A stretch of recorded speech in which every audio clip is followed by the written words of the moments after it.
प्रेम से बोलिए दुर्गा जी मैया की।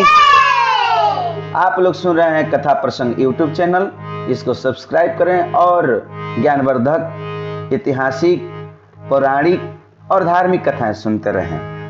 आपको मैं सुना रहा हूं कि 9 दुर्गाओं में दूसरी दुर्गा जो है हमारी, जिनकी हम पूजा करते हैं, आराधना करते हैं, इनका कहानी कैसे है। ये ब्रह्मचारिणी के नाम से जानी जाती हैं। 9 दुर्गाओं में दूसरी दुर्गा जो है ब्रह्मचारिणी के नाम से जानी जाती हैं। ये ब्रह्मचारिणी का रूप कैसा है, किस तरह हम लोग पूजा कब से करते हैं, इनका किस रूप का करते हैं, और इनके बारे में कथा हम सुना रहे हैं। माँ दुर्गा की 9 शक्तियों का दूसरा स्वरूप ब्रह्मचारिणी का है। यहाँ ब्रह्म शब्द का अर्थ तपस्या है। ब्रह्मचारिणी अर्थात तप की चारिणी, तप का आचरण करने वाली। कहा भी है वेदस्त्वतम तपो ब्रह्म, वेद तत्व और तप ब्रह्म शब्द के अर्थ हैं ब्रह्मचारिणी देवी का स्वरूप पूर्ण ज्योतिमय एवं अत्यंत भव्य है। इनके दाहिने हाथ में जप की माला एवं बाएं हाथ में कमंडलू रहता है। अपने पूर्व जन्म में जब यह हिमालय के घर पुत्री रूप में उत्पन्न हुई थी, तब नारद जी के उपदेश से इन्होंने भगवान शंकर जी को पति रूप में प्राप्त करने के लिए अत्यंत कठिन तपस्या की थी। प्रेम से बोलिए ब्रह्मचारिणी जी मैया की। तो ये ब्रह्मचारिणी जी कठिन तपस्या की थी। इसी दुष्कर तपस्या के कारण इन्हें तपस्चारिणी अर्थात ब्रह्मचारिणी नाम से अभिहित किया गया। 1000 वर्ष उन्होंने केवल फल मूल खाकर व्यतीत किए। 100 वर्षों तक केवल शाक पर निर्वाह किया। कुछ दिनों तक कठिन उपवास रखते हुए खुले आकाश के नीचे वर्षा और धूप के भयानक कष्ट सहे। इस कठिन तपस्या के पश्चात 3000 वर्षों तक केवल जमीन पर टूट कर गिरे हुए बेलपत्रों को खाकर वह भगवान शंकर की आराधना करती रही। प्रेम से बोलिए शिव शंकर भगवान की। इसके बाद उन्होंने सूखे बेलपत्रों को भी खाना छोड़ दिया। कई हजार वर्षों तक वह निर्जल और निराहार तपस्या करती रही।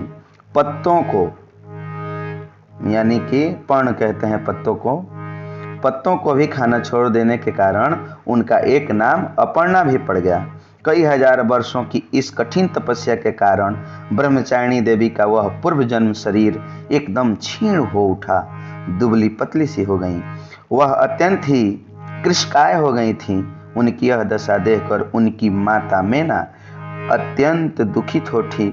उन्होंने उसे कठिन तपस्या से विरत करने के लिए, अलग करने के लिए, तपस्या ना करने के लिए आवाज दी, ओ माँ, अरे मत करो ऐसा तपस्या, मना की। इसी से नाम, तब से देवी ब्रह्मचारिणी का पूर्व जन्म का एक नाम और भी पड़ गया, उमा।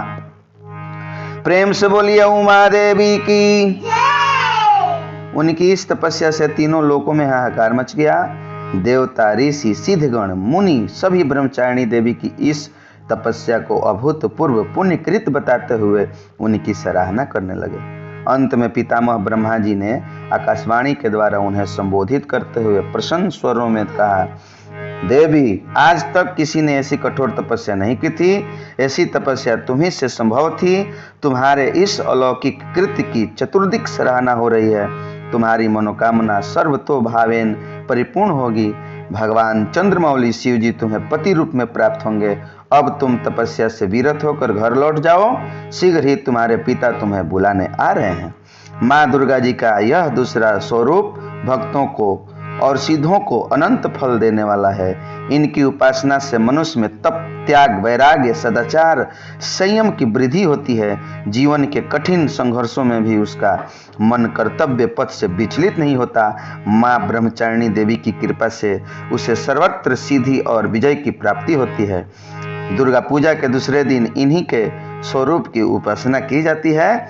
इस दिन साधक का मन स्वाधिष्ठान चक्र में स्थित होता है। इस चक्र में अवस्थित मन वाला योगी उनकी कृपा और भक्ति प्राप्त करता है। ब्रह्मचारिणी जी के स्वरूप के बारे में बता रहे हैं। इनके दाहिने हाथ में माला है और बाएं हाथ में कमंडलू है। और प्रेम से बोलिए ब्रह्मचारिणी जी महारानी की। सुनते रहिए कथा प्रसंग। फिर अगले कथा के साथ मिलेंगे, तब तक मेरा YouTube चैनल को सब्सक्राइब करें और सुनते रहें कथा प्रसंग। प्रेम से बोलिए दुर्गा जी मैया की।